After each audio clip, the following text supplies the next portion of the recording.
Marketing for the now, marketing for the now, marketing for the now, marketing for the now. 10 minutes, 12 remarkable guests for 2 hours answering a singular important question.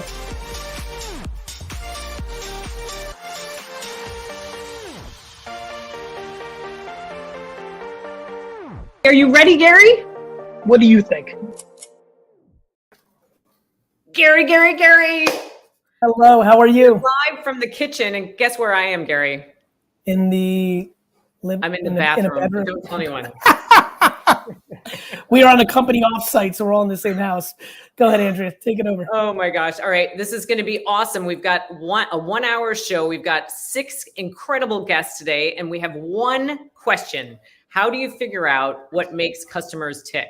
We're going to be kicking off with Peter Murray. Peter is the CEO and board member of the Professional Fighters League. The PFL is the first organization ever to present MMA in a true sport format, with individual fighters competing in a regular season, playoffs, and world championship. It's distributed on ESPN and additionally 160 plus countries worldwide. And later on tonight, the PFL has its second playoffs card, and we can't wait for Peter to tell us more all about that. Welcome, Peter. Hey, thank you, Andrea. Great to be with you, Gary. Peter, it's great to see you, my friend. First, 2 seconds for everybody on the PFL, for maybe the small percentage that doesn't know what it is. Yeah, real quickly. I mean, we're the number 2 MMA organization in the world. What makes us different is our format. That's the key differentiator. Our fighters fight in a regular season, a playoff, and a championship format. No different than the NFL, the NBA. And it's really propelling our growth, in particular. On top of that, technology, the use of that, and storytelling. I love it. So, Peter, let's just get right into it. How does the organization, and you, for that matter, as the chief executive officer, how do you guys figure out what makes a customer tick? Like, how do you get to that? How do you figure that out? Yeah, I mean, I love the question. And, we launched as a challenger brand and a disruptor, in sports and MMA. In our business thesis, there's more room for more than one leader in the sport. So, the first thing you have to do is, who's the consumer? It is, what's the opportunity? And we quickly surmised that MMA, as the fastest growing sport today in the world, 550 million fans, youngest fan base, and they're underserved. So again, data and insights, looking at content around the world, engagement around the world, fans around the world. So we start with that premise and the business premise, and then what makes them tick? For me, 4 things. Well, the first thing you got to do is talk to them, but most importantly, listen. And I don't need to tell you this, or many of the viewers and engagers today, with digital and social channels and conversation, it's a lot. A lot of positive, a lot of negative, but how you breaking down that sentiment? So, first and foremost, we can talk about, but number 1, talk to the customer. I'm going to go somewhere interesting with you, because I think you, as a CEO, you're going to be able to give us a really good insight to this. For the people that are a little bit further along in their careers, maybe destined to be a CEO in a big organization soon, why do CEOs not do what they heard from the customer from a business standpoint? Give me some cliche reasons where financially, a partner, I'll give you an example why I don't, Peter, because I have an executive that wants to do something different than me. I'm really good at listening, even though I'm always yapping, but it's important to me for my employee to feel like I'm supporting her or him, even though I know they're going to lose, flat out. And now here's why it's fun. 9 out of 10, 8 out of 10 times, I'm right, and it becomes a learning experience. 1 out of 2 times, I eat humble pie, and it's delicious to me. That curiosity, humility is actually what allows me to have the audacity to have bravado and confidence. So that would be an example I would say. How about from your standpoint? You know what the customer wants from your point of view. You're confident in your pattern recognition, or it's just your subjective opinion, or there's some other force because a lot of people who are watching right now don't get to the levels of decision making that you and I have, and they're baffled when, like, how did Coca-Cola, how did the NFL, how did Tootsie Rolls, how did Puma not get it? Sometimes there's, even though they know what the answer is, they can't do it. Give us some reasons to why, even though you figured out what makes the customer tick, what's stopping you? Yeah, I mean, I think, hey, you touched on it. It's like one, constraints, two, forces, and how you define those. Constraints sometimes, operationally, you may not be able to get there. You may want to listen to that consumer, but there's still a business in the path a company is going on, and you don't want to give up on that. So, there's a lot of different constraints in the marketplace, and then other forces. And a lot of times those forces are internal, whether it be in the boardroom, whether it be investors, whether it be other key stakeholders who. In your career, I'm sorry to interrupt. In your career, because these are short. I'm actually genuinely curious. Tell me a story. It doesn't have to be in this role, somewhere else, where you were devastated that it wasn't going to get done because maybe you were a young buck and the boss didn't do something, or the board stopped you. Just give us an anecdotal story. Be as specific as you can. Maybe you have to hold off some information, and where it really went the other way, or maybe back to the humility, maybe where it worked. Yeah, no, I think something that comes to mind is, while at Under Armour and seeing, fast growing company, domestically, globally, sort of brand driven, product driven, and in particular on the product side, at times it takes time to realize the vision of a product and a value proposition. You want to go there, the consumer's begging for it, you're solving for something. And it takes time to put all those pieces together. And then you weigh, okay, is the juice worth the squeeze? And so, that's something that comes to mind, over my time in Under Armour. But I'll tell you, in the experience at the PFL since launching the PFL 4 years ago, now being the #2 in the world. And again, we're not satisfied that. We're poised to be a co-leader. And that's really what gets us up in the morning in terms of building a world-class global sports property in MMA. And you go back to the customer, we talk to the customer. People within the MMA world, there's been no innovation in MMA in 2+ decades. And so we came in, a lot of people said, we talked to consumers. Some consumers said, that format won't work. It's not football. You're a football guy. You guys are stick and ball. You don't know what you're talking about. Boxing doesn't work that way. Well, boxing broke it. They're trying to fix it. And in MMA, but what we said, but we heard from other fans, another group of fans who were positive on it. And we took that negative, but you know what? I bring it back to sometimes people don't know what they don't know. So you have to have conviction. You got to believe in the vision. Once you pick the lane, you do your best to get that marketplace data, all the stakeholders, starting with the consumer, and then you got to weigh it all, but you go. And I'm happy to say we brought those people on board, those naysayers on board. And then for us, all starts with the product, build a great product. Pick your lane. In the last minute, and by the way, VK, I see you say, Gary, he started interrupting the other guy. I have no interest in interrupting Pete. I've got 10 minutes and I want to get amazing stuff out of him, and 10 minutes is a tough format, so I apologize.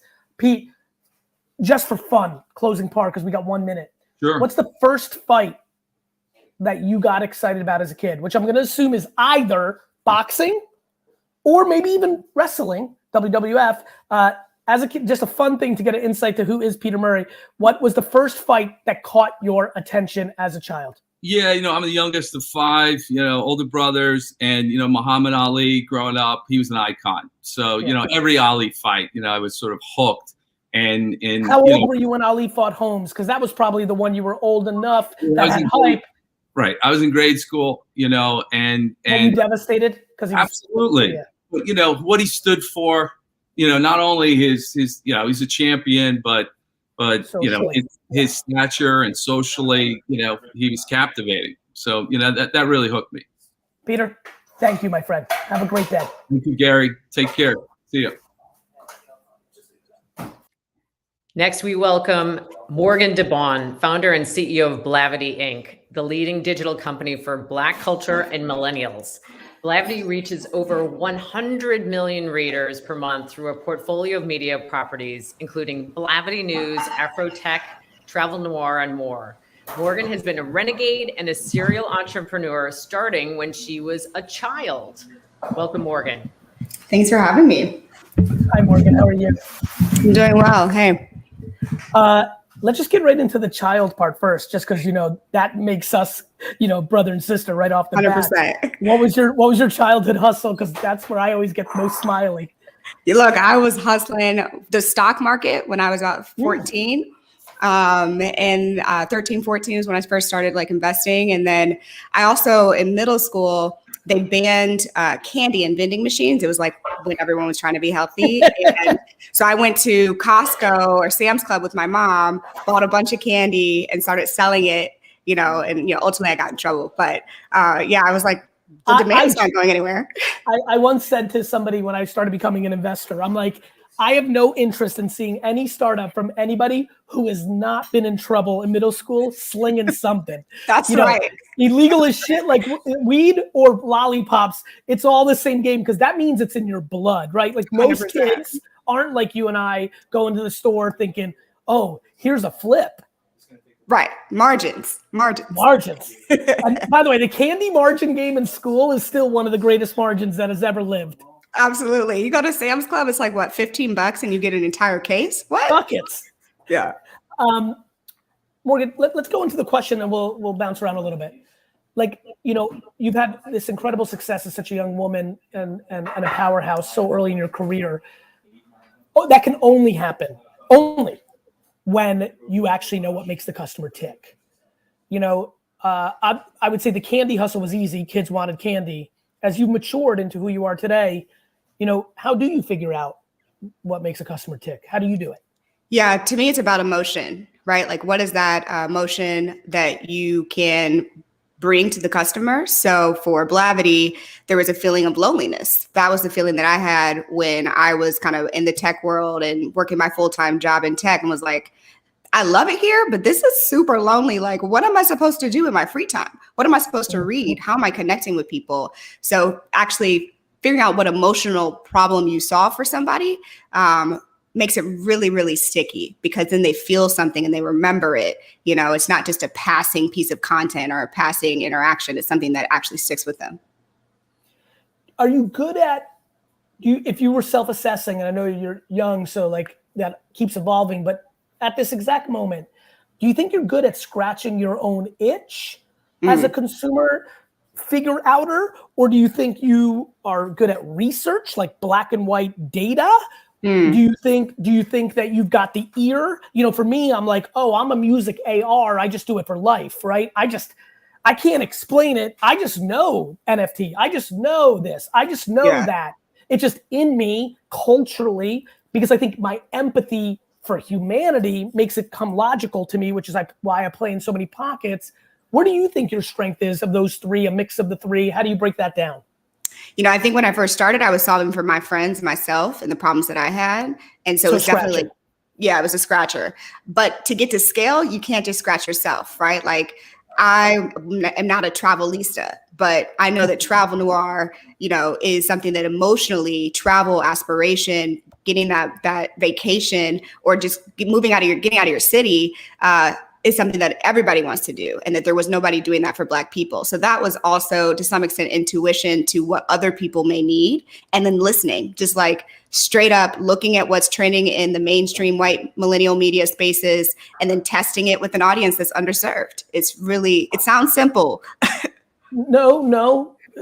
You're talking to somebody who literally thinks the only thing that matters is simplicity, which is why it's impossibly hard, because everybody who's listening right now, including us, we're taught by society and school to complicate it. And very few of us were able to luckily go into a cocoon of our own DNA or have parenting or have some other force of the outside that was allowing us to not conform to complexity. That's right. That's exactly right. You said something that I really liked, and I want to double click into, because my obsession with the show is to put people on that I want people to know, and for everybody who's watching right now to get something, truly something that they can build on. I like what you just said, and I want to play with it a little bit because I do it not in the exact way to the audience that you do it, but I do it overall. You're watching what's happening in mainstream white America, and you test it. Do you test it in the pure form that it's playing out over there? Or do you test it with some contextual twist that you're using for understanding the nuance, the slang, the perspective that it might garner? Or do you do both? That's right. So I'll take Afrotech as an example. It's a big tech conference. It's the #1 Black tech conference, and we just came in and crushed the entire competition of Black tech conferences at that time. What I did was I went to Google I/O, I went to F8, I went to the big regular mainstream tech conferences, and I said, oh, wait a minute, you guys have huge, beautiful booths. You guys have champagne. You guys have incredible spaces with great visuals. We're not at a hotel by the airport. We're in the main center. And I just duplicated that, but for us. But instead of having like boring speakers, I had rappers, I had producers, I had, the who's who of the Black innovation economy, which doesn't always look the same. I did also have your design folks, your engineers, but it definitely was a Black version of the pattern that was best in class. What do you think is the sneakiest data source, whether Black or white, meaning like data or quant or qual? Mm-hmm. What is the sneakiest quant or qual data source right now you think in society? Where's some of the ways to figure out the tick that maybe people are underestimating or just completely not looking at? Or just to have fun here, what's the most overrated? Where do you think, I think, I can see you're ready to go, so I'm going to let you go. I'm like, I got a lot of different things that I sneak that people are like, what, really? Yeah, so I always look at our competitors' websites and we figure out what their top articles are per the month and per the week. And that just gives us insights into topics that are trending that maybe our audiences have never been exposed to from us, but we know they want to read or we know that they're interested in. Instead of trying to guess, it's like, well, if Michael B. Jordan is trending, then like we should maybe write more about Michael B. Jordan. By the way, on the record, Michael B. Jordan should always be trending. He basically is always trending. That's my 2021 statement. Michael B. Jordan should always be trending. He pretty much is, 100%. I agree with that. Yeah. Keep going. So look at your competitors. Mm-hmm. Yeah, look at your direct competitors, what's working for them, and figure out if you need to test that. And then the other thing is, I'm sorry, go. Yeah, and then the other thing I was going to say is look at where your audience is and where they're playing next. So when Clubhouse was coming out, I'm friends with the Andreessen Horowitz guy, so I was like early on Clubhouse, and then I was like, oh, this got Black really fast. Okay, what's happening here? And do we have this sub-demographic of the Black community? If not, that's great. Now I get to learn more about what they're interested in, and then we can apply that to our channels, right? So it's just always studying your audience. Clubhouse was such a gift, and Twitter Spaces and Facebook right now, you could be passively listening in the backdrop to the current conversation of normal human beings. That's right. It was like the most, my biggest problem was I needed to create a fake account. Right. Because everybody was trying every single time. I was same thing. I'm in the bathtub right now, guys. I cannot talk. 100%. I miss the days when nobody gave a shit about me or who because that was that good listening, Now it's like a little bit harder. Final thoughts on customer tick. One more word of wisdom in the last minute, and thank you for being on. Yeah. I think the last thing is I read a lot of emails from other industries. So I think that's just getting outside of your own self. Has been really helpful to just like what's going on in the climate change industry, what's going on in fintech. And, one of the things that I've learned really early is that Black people, we're early adopters. So even in fintech, it's like, cool, Coinbase and all these other companies that we're using them more than average, or like Cash App, right? So learning about what your customers are using from a technology point of view and even in just different industries has helped us stay ahead of the curve when it comes to content creation and topics of conversation. Well, it's been a real pleasure. Thanks for having me. Have a great day. Next up, we've got Bobbi Brown. And for the two people that don't know Bobbi, as a professional makeup artist, she created 10 simple lipsticks and launched her billion-dollar brand, Bobbi Brown Cosmetics. She left her namesake company in 2016 to return to her roots as an entrepreneur, launching a line of wellness and beauty ingestibles, an editorial platform, and a boutique hotel. Welcome, Bobbi. Thank you so much. And did you get it? Did you get in the makeup company, which is kind of the biggest thing I've done? Joe, my reason for getting up in the morning, besides being able to see my friend Gary, if this is the only way I could socialize with you. Hey, Gary, how are you? Bobbi, I've literally decided that I basically do all these different content series so you could be a guest on what I do. So it's so nice to see you. Having a good summer? Great summer. I'm ready for fall. I'm not going to lie, but I'm ready. Yeah, I've had a great summer. As somebody who I think just has an innate superpower of understanding the audiences she's been trying to go after, what do you think it is about your DNA or the process you have? There's a lot of people listening right now who are in different parts of their journey, starting out, or CMOs of the biggest companies in the world. How does one tap into figuring out how a customer ticks? You know what? It's so much more simple than anyone ever gives it credit for. It's simple. I mean, when my market research, which I hate those terms because it's so corporate to me, is start with my friends. If my friends like something, I'm like, that's a good start. My sister, my kids. And then you could, then you've got your entire social, stratosphere to ask questions. I knew I had a hit with Jones Road when I started just listening to the, customers and telling me exactly what they think and feel. So, I'm like you, I talk back to people. It's in my nature. But so much of who we are and what we do is right in the palm of your hands. And so many brilliant founders and CEOs, they think there's something out there that they could, learn or get from someone else. And by the way, the answer is in the room, always. With Jones Road, what was your hypothesis? And then what adjusted as you listened along the way? It's exactly what I had in my mind. It's what I probably would have done, if I had the power and ability to change things when I was, part of a big company. That was impossible. So, and it was just, everything was just really timely. So when I launched, I couldn't talk to anyone about it before I launched because I had a non-compete. So the day I launched, it was like, taking a chance. People will hate this because so much of makeup in the industry is heavy and contoured and thick and very popular. And this is the opposite of that. But I really believed in it. And I believe there was enough people that want this. I don't expect to get everyone, but if anything, I think that I've been blown away by how many people actually want to wear makeup and just look and feel better. And it's really, again, I'm a Chicago girl. Everything is simple to me. Yeah.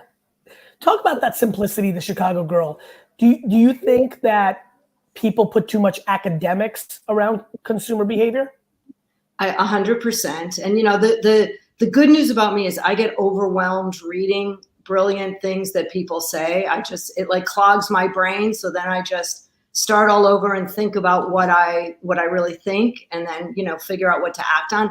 Don't get me wrong. I surround myself, with brilliant people that know things that I don't. Like my GM, we happen to have a great relationship. She could explain to me, she's 31. I could explain to her and it works.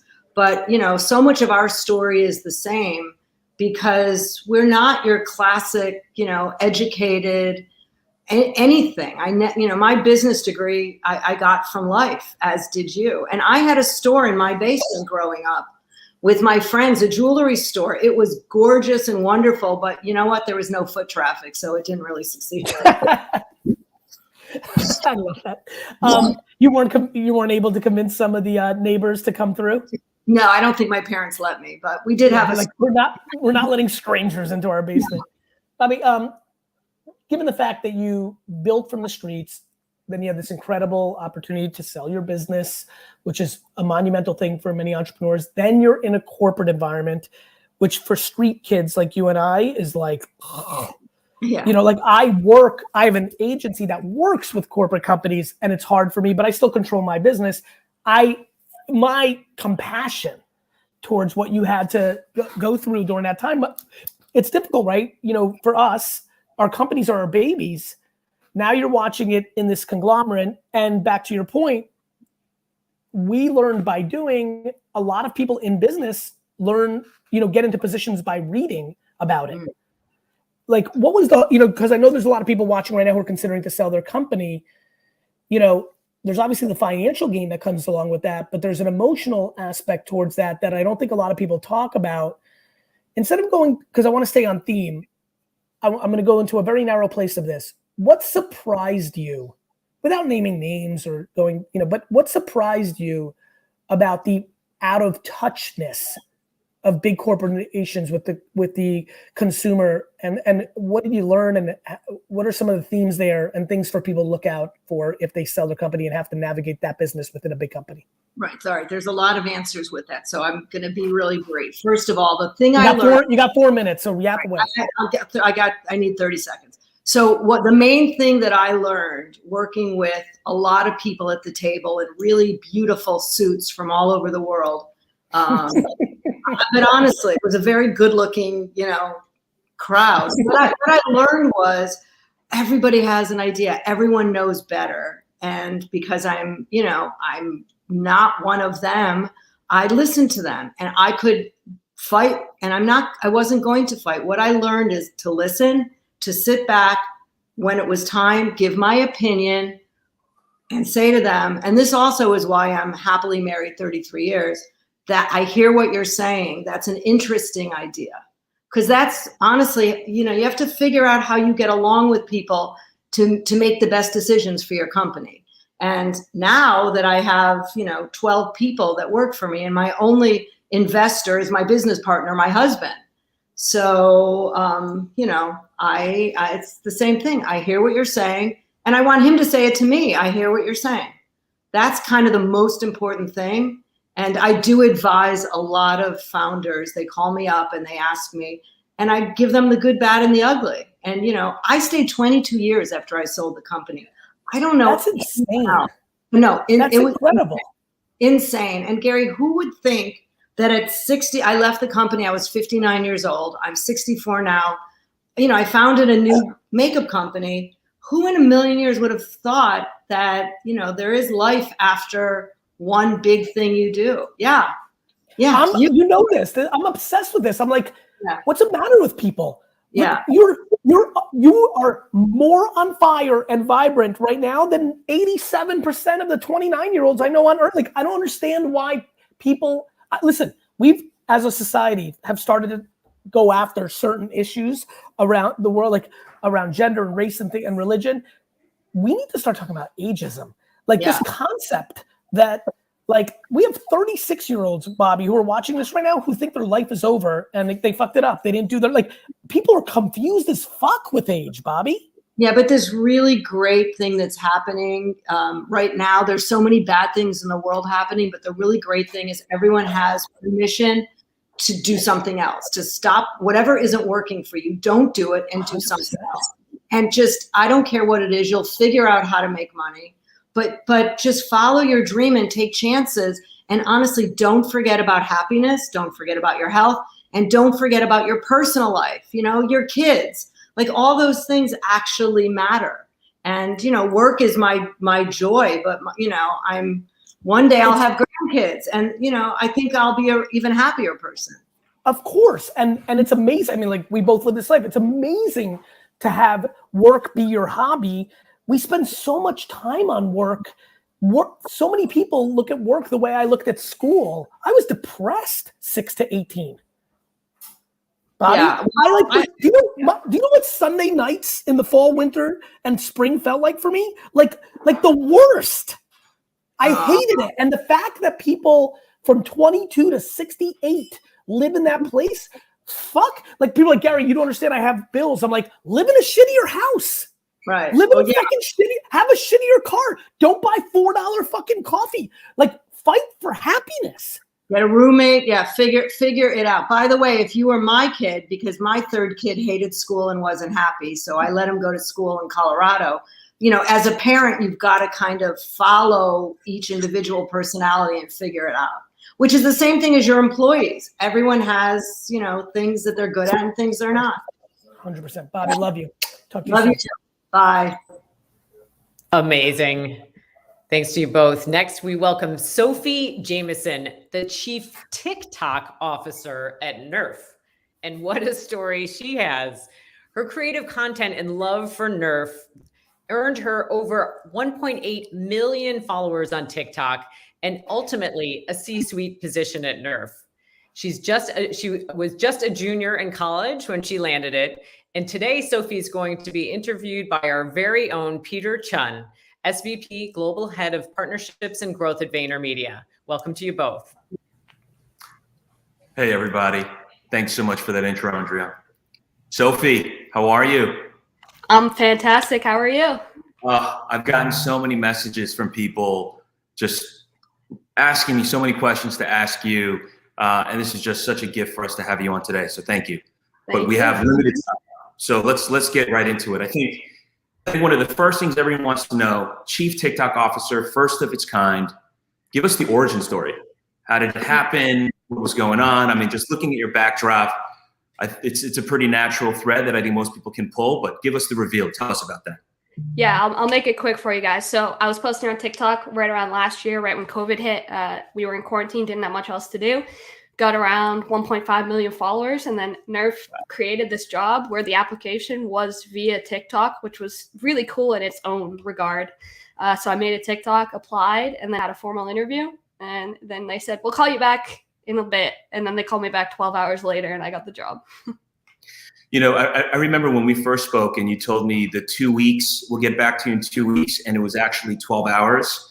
That to me is just such major props to the Hasbro Nerf organization and just understanding what their strengths are and what they need to figure out and being able to put you in a place to move so quickly. So huge congrats. So tell us about the role. Like, what's the job, the day-to-day? Do you truly have autonomy? You know, we talk a lot about having this freedom in a framework because of all the things TikTok requires, which is speed, and kind of moving at the speed of culture. But tell us about the day-to-day and almost a little bit around, you know, your role and how the infrastructure of the organization supports you. Because I think a lot of companies are looking to figure that out now. Yeah, so it is a very independent job.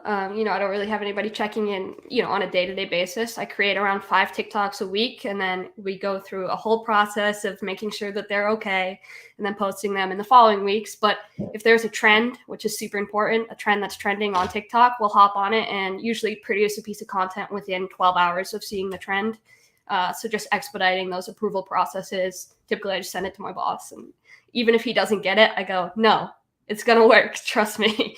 And then the best part about just the Nerf team in general is that they're so welcoming to mistakes, which I just think is so crucial in this landscape. You know, we'll post a TikTok and I'll say, I'm so sorry that didn't do well. And they'll say, what are you talking about? We learned so much from that. We'll never do that type of video again. And that's invaluable, which is a really cool perspective.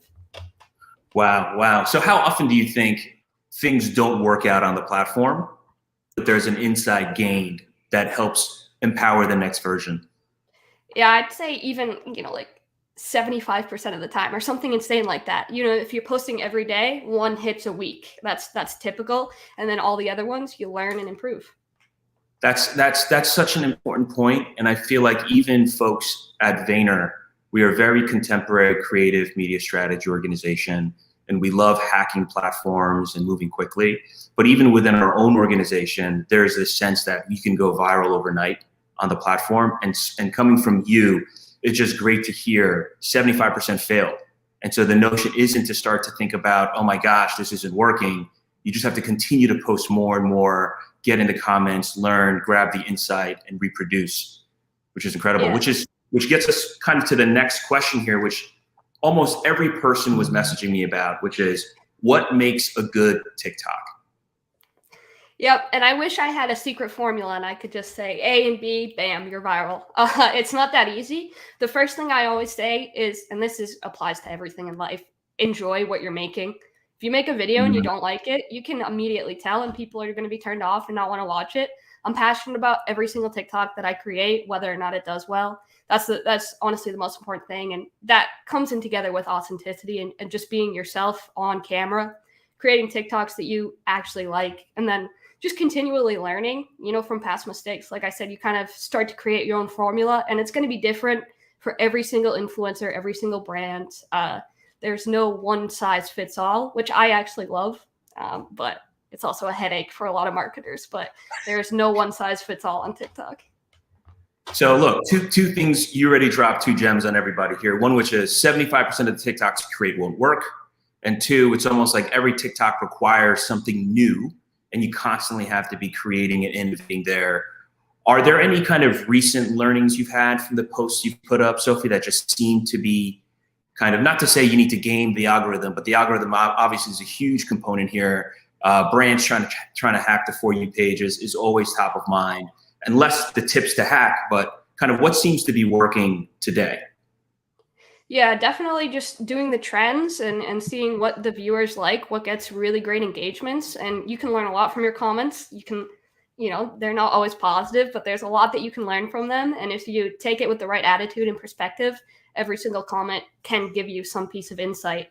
But we also have just been doing this format where we try to be as like real as possible and just be like, this is what it's like as chief TikTok officer, kind of pull the curtain back, and those tend to do pretty well as well. Yeah, you just mentioned something there about being real, number 1, and number 2, that not all comments are positive. And a lot of our brands, I think, struggle with the speed of reacting in comments and posts, and like we like to call it splintering different TikToks off of what seems to be working, because of just kind of like the structure that they have internally, but also just their concern, and I don't want to say insecurity, but just you don't want to have to deal with a PR comment or a bad brand comment. But what do brands need to have in place to be able to move quick? Like, what have you put in place that you think Nerf allows? And if it's kind of, we discuss freedom in a framework, but is it just truly, you just have to test and learn? But what do some brands and organizations? You're breaking up so bad, unfortunately, right now on my end. Oh, yeah. Can you hear me now? It's not terrific, but I can answer what I heard of the question. So as far as that goes, we all have a lot of autonomy on the Nerf brand, and we all have access to the TikTok account. And then we just have, pretty basic common sense and then like legal rules of what to respond. But, at any time, there's like 4 or 5 people that are, casually going through the comments when they have a chance, or replying to other brands' content as well, which is also a super important thing, is to comment on other brands' TikToks and just do something fun. And we comment on a lot of those, and those tend to do well, and we grow from them as well.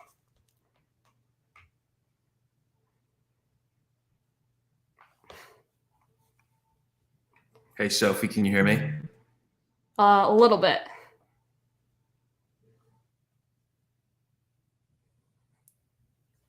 Of technology challenges, but I think we're going to keep it going.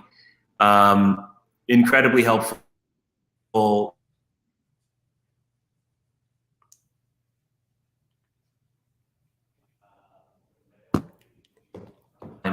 But 2 last quick questions, or maybe just one last question. Peter, any brands that stand out? Come on in here, Peter. We're just going to do a quick, he's right next to me, even though it doesn't look like it. I think for whatever reason, your internet's not working. Mine is. Come on in here, Peter. Wait, that's so funny. All right, let's keep it going. I know we only have a couple minutes. Just 2, I guess one last question. Well, first and foremost, thank you, Sophie. This has been incredibly insightful, rapid fire learnings. I just think so many brands had really good takeaways on what they need to be doing differently. But who are some of the brands you admire on the platform that you think are doing a good job today? Yeah, so when you first asked me this question last week, I had some like really big brands come to mind, but there's a couple, really smaller brands that I think are just doing phenomenal. And 90% of their marketing budget is TikTok. One of them is Jersey Bird Official. They literally are just like a custom hockey jersey company, but their TikToks are fire. They always do super well. They're pretty hilarious. They come across my For You page often, and it's made me want to make a custom jersey. And then another creator is Utopia US, and he creates custom clothing for a bunch of different brands. And the format of his videos is also just phenomenal. It grabs your attention immediately on the For You page. And both of them, I think all of their marketing is via TikTok, which is super cool.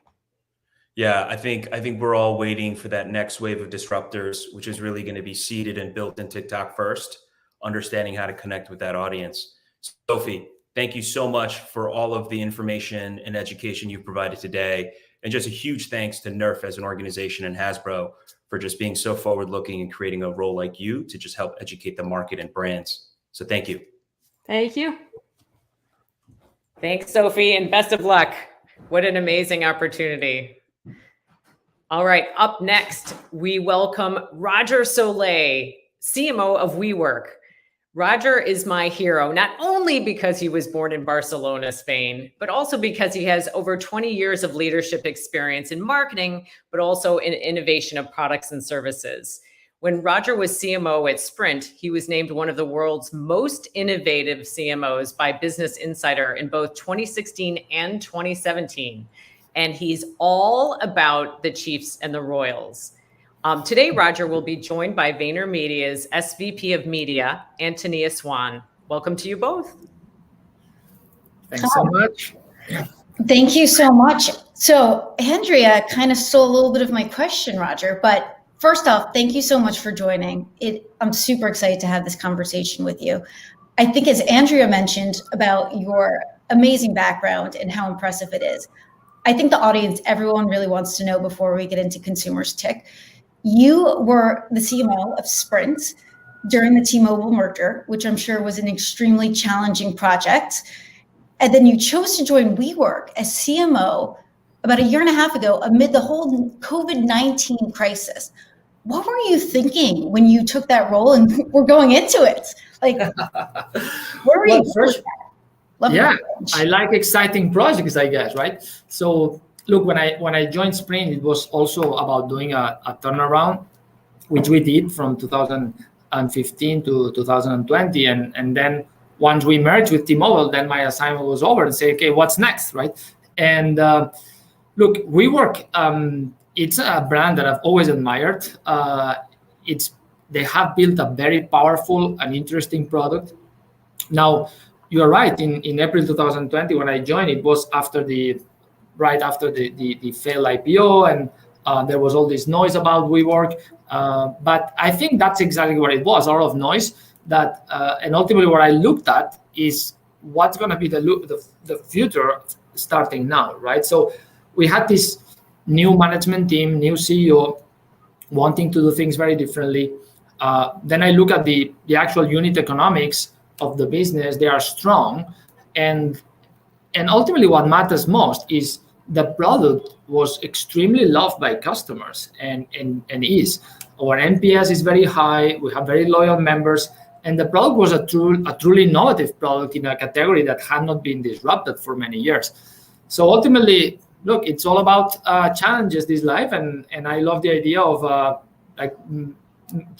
helping find a way for WeWork to grow.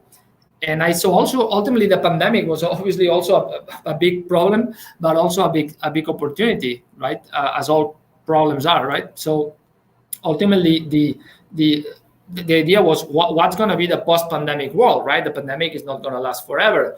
Now, even if it's lasting a little bit longer than we all expected, but the point is, what's going to be the world of office space and workspace needs and collaboration and teamwork in a post-pandemic world, right? And we all knew it was going to be different. And I think that WeWork is the best company to be able to find a way, right? And to find a new way. That's why after I joined, we created this new positioning that we call That's How Tomorrow Works, which basically what it shows is, hey, we are the future of work.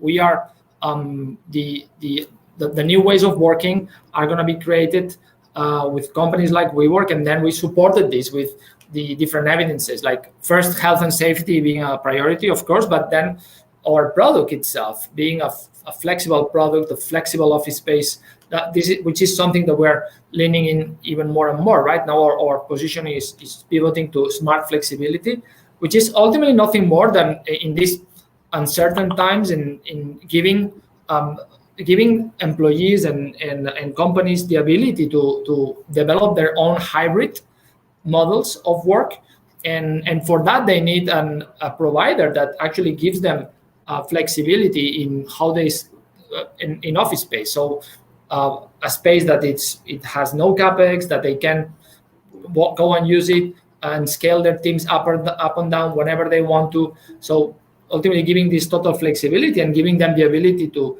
have their teams be more productive than ever without any long-term commitment and with inspiring spaces that they can find whenever they want, right? So that was the idea, to rebuild and to pivot the positioning more from a co-working space to an actual flexible space provider. So that was the opportunity I saw.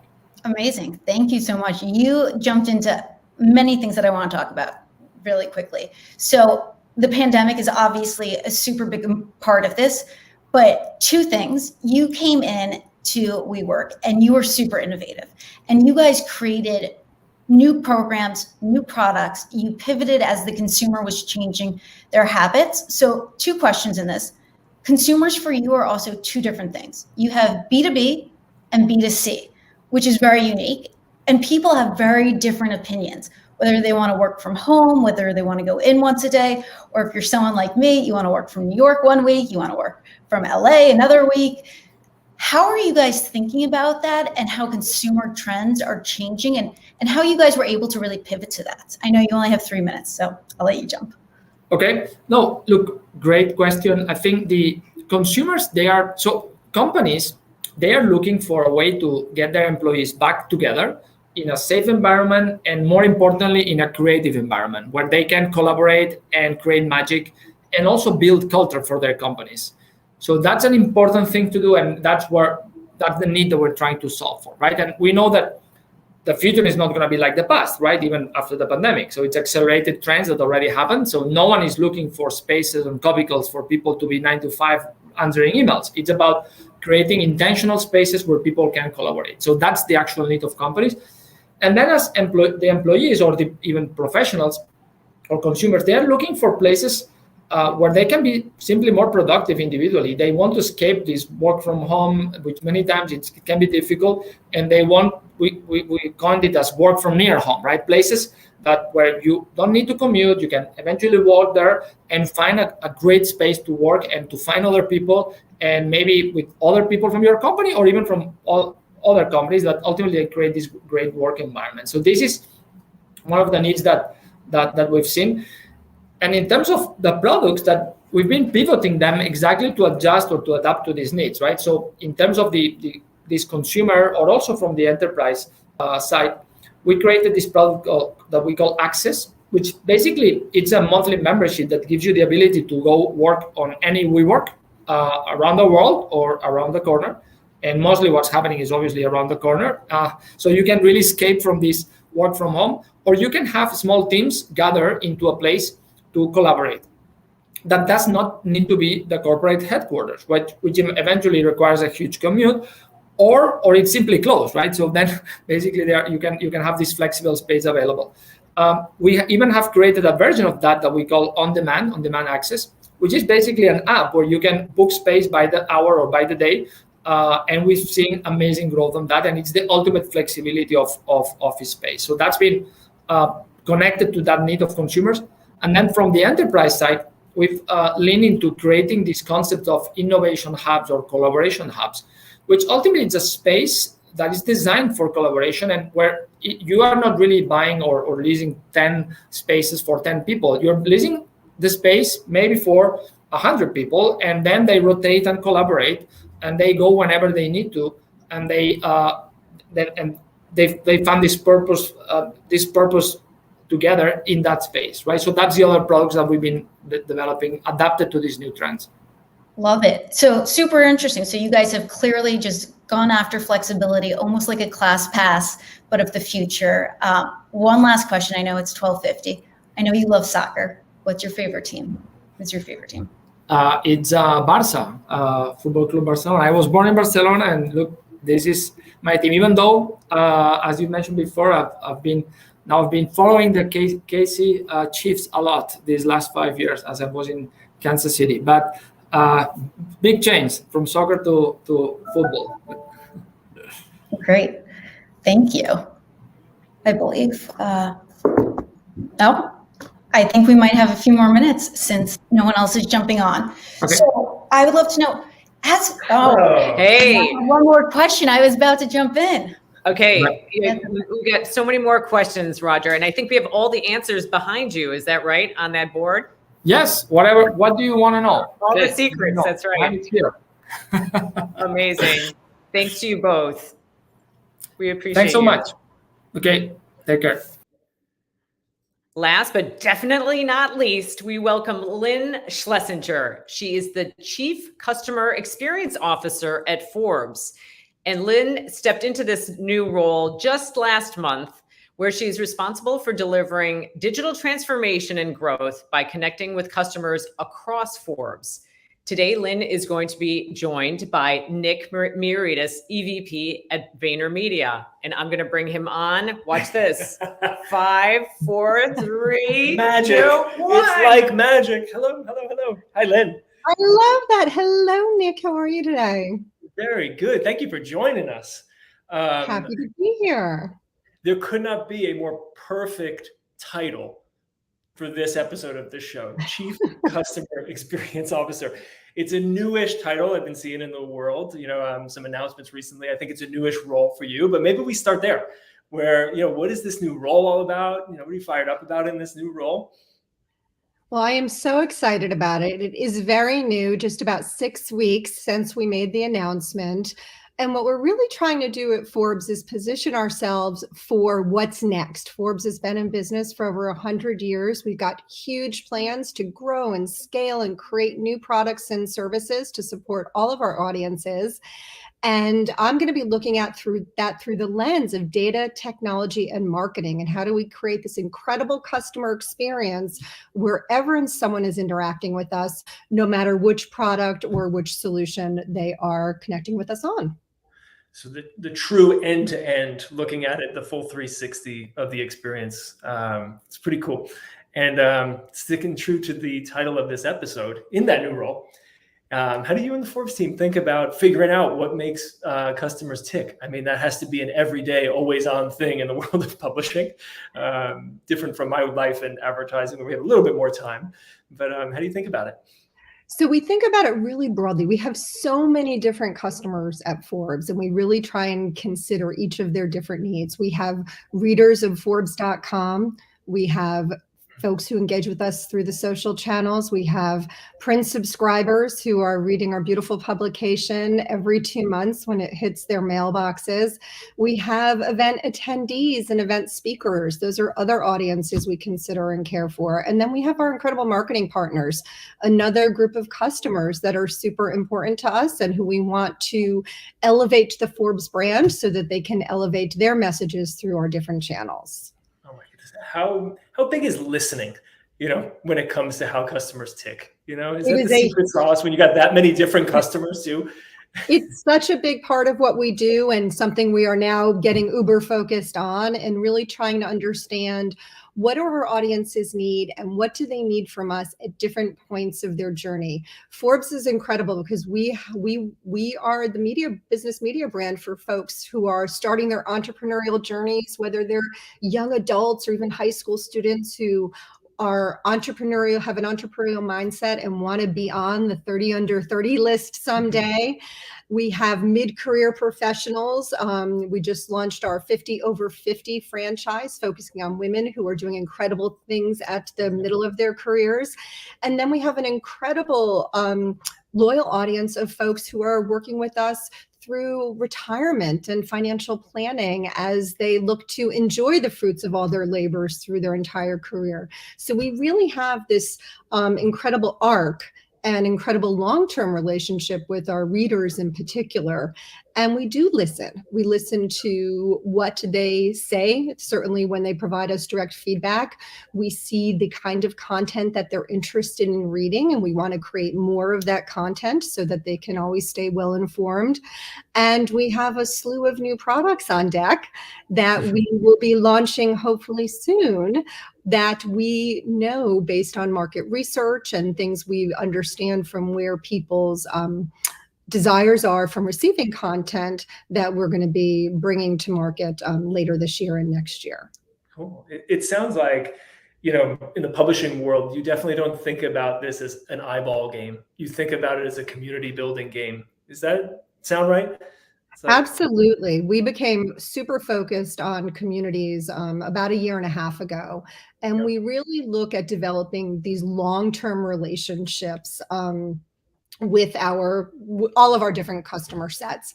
When Forbes started, we really were focused on recognizing the doers and the doings, both in our pages and in the articles that we write, but also in how we create. You see that a lot with our incredible live events, both virtual and in real life these days.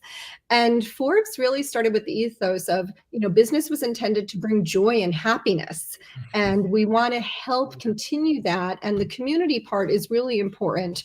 And we look at not only executive level communities, C-suite communities, but we're also really engaged and really in touch with the Forbes women community, with our Forbes the culture community, our different entrepreneurial communities, our Paramount. We want to help all of these folks who want to learn and engage, help them be successful on their journeys.